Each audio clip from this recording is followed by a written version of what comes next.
बिस्मिल्लाहिर्रहमानिर्रहीम। अस्सलामुअलैकुम मेरे दोस्तों, क्या हाल चाल हैं। मैं उम्मीद करता हूँ कि मेरे तमाम दोस्त खैरियत से होंगे और हमारी अल्लाह ताला से दुआ है कि या अल्लाह तमाम मुसलमानों के माल और ज़िंदगियों में बरकत अता फरमा और तमाम मुसलमानों की इज़्ज़त आबरू को महफूज फरमा। तो दोस्तों, आज मैं आपको बकरियां जो हैं इनमें से इनकी नस्लों के बारे में बता रहे थे। पहले भी मैंने आपसे कहा था कि जितनी भी पाकिस्तान में पाई जाने वाली नस्लें हैं, जो तकरीबन 26 किस्म की अक़साम हैं, तो उन सब के बारे में हम इंशाल्लाह आपको बताएंगे। तो आज हम जिस टॉपिक के ऊपर बात करेंगे वो है टेडी बकरी। ये किन किन इलाकों में पाई जाती है, इसका वज़न कितना हो जाता है और इसके बाकी जो चाल चलन है उनके बारे में बात होगी। तो दोस्तों, सबसे पहले मैं उन दोस्तों से माज़रत चाहता हूँ जिनके ईमेल्स और जो कमेंट्स हैं उनका हम वक्त पर जवाब नहीं दे सकते।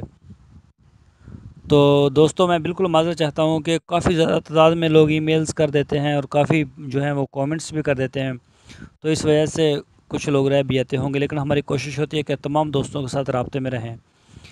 तो दोस्तों, टॉपिक पर जाने से पहले मैं अपना तारुफ़ करवा दूं। मेरा नाम है तारिक महमूद और आप देख रहे हैं हमारा YouTube channel decent goat farm. तो दोस्तों, सबसे पहले आप हमारे चैनल को सब्सक्राइब लाजमी करें ताकि हमारी कोई भी नई आने वाली वीडियो, कोई भी अपडेट्स फ़ौरन आप तक पहुंच सके। और अगर आपको वीडियो पसंद आती है, इसको लाइक करें और अपने फेसबुक और व्हाट्सएप के ग्रुप्स में शेयर करें। तो चलते हैं दोस्तों हम अपने टॉपिक की तरफ। तो टेडी बकरी जो है वो पूरे पाकिस्तान बल्कि पूरी दुनिया में एक शोहरत रखने वाली बकरी है। तो दोस्तों, आज आपसे इसी के बारे में हम बात करेंगे।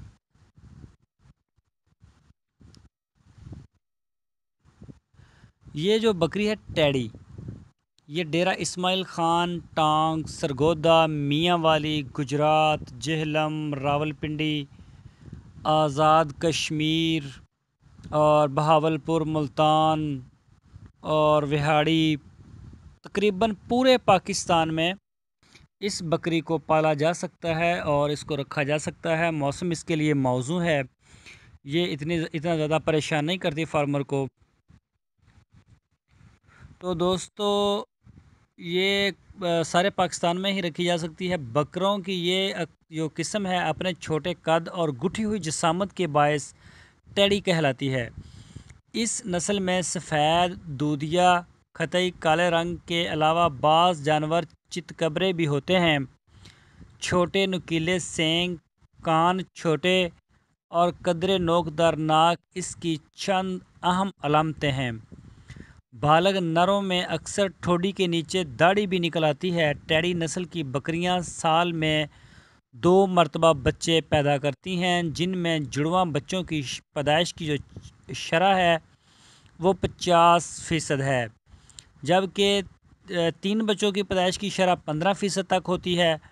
और ये बाज़ इन बल्कि इनमें से कई नस्ल ऐसी होती है टेडी की जो 4-4 बच्चे पैदा करती है, यानी कि 4 बच्चे 6 माह बाद, फिर 6 माह बाद 4 बच्चे, इस तरह के भी मिल जाती हैं।